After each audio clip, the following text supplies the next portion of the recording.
Magandang araw po sa bawat isa po sa atin.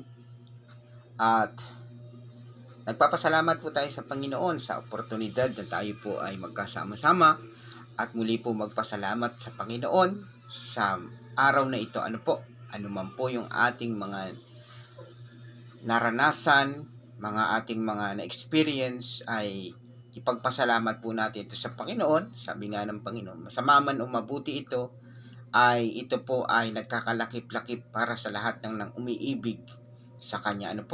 So, all things work together for good. So, palagi po natin pakakatandaan yan, ang pag-ibig ng Diyos ay ipinadama sa atin. Katulad nga po ng sinabi sa Roma 5:8, sabi po dito, ngunit ipinadama ng Diyos ang Kanyang pag-ibig sa atin nang mamatay si Kristo Jesus para sa atin nang tayo ay makasalanan pa. Sabi dito, papaano daw po ba ipinadama ng Diyos ang Kanyang pag-ibig sa sangnilikha o sa sangkatauhan? Simple lamang po mga kapatid, nang si Kristo ay namatay doon sa krus ng Kalbaryo, ito po yung manifestasyon ng pag-ibig ng Diyos sa bawat isa po sa atin. Na tayo iniibig at minamahal ng Diyos, nang ipinagkaloob niya po ang Kanyang bugtong na anak na si Jesucristo para mamatay sa ating mga kasalanan. Siya po ang naging handog, siya yung nagbayad, siya yung nagsakripisyo, na dapat tayo ang magbabayad sa ating kasalanan, na tayo dapat ang magsasakripisyo, pero tinapos po ito ng ating Panginoong Hesus nung siya'y namatay doon sa krus. At yung kamatayan ni Hesus doon sa krus ng Kalbaryo, ito po ay simbolo, nagpapahayag o kapahayagan ng dakilang pag-ibig ng Diyos sa sangkatauhan.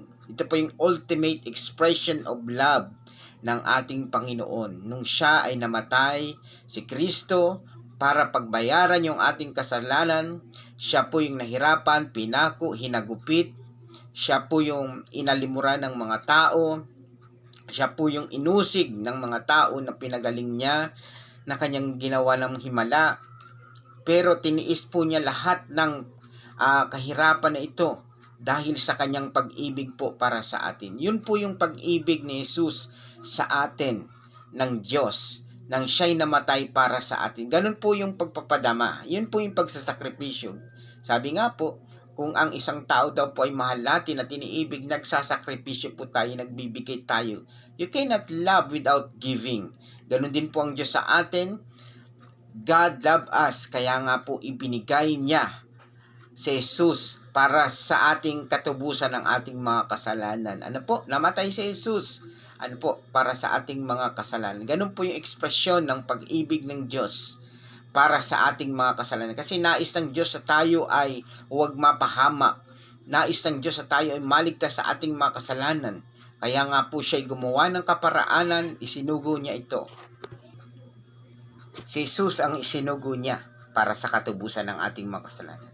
So, nais ng Diyos na ibigay natin naman yung ating buhay sa Kanya.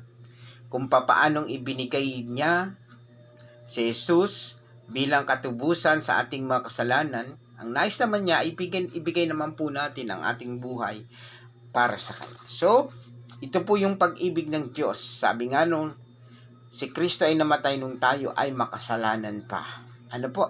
So, ito po yung ekspresyon ng pag-ibig ng Diyos. Yung pagkakaloob niya ng kanyang bugtong na anak para sa ating mga kasalanan. Nais ng Diyos na tayo mapatawad.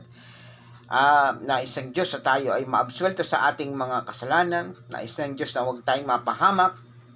Kaya gumawa siya ng kaparaanan. Isinugo niya sa Jesus ang kanyang bugtong na anak. Siyang walang kasalanan, pero ibinilang na makasalanan. Siyang hindi nagkasala, pero siya ang namatay. Siya ang nagbayad. So, ganun kahalaga, ganun yung pag-ibig ng Diyos sa atin. Ganun po yung napakadakila. Hindi po natin ipaliwanag. Hindi po natin kayang isipin. Pero ginawa po yun ng Diyos kasi isa lamang po, mahal tayo niya. Salamat po at naway magpatuloy po tayo sa paglilingkod at naway magpatuloy po tayo ng buhay na kasama ang pag-ibig ng Panginoon. Magandang araw po sa atin. Pagpalain po tayo ng ating Panginoon. God bless you all po.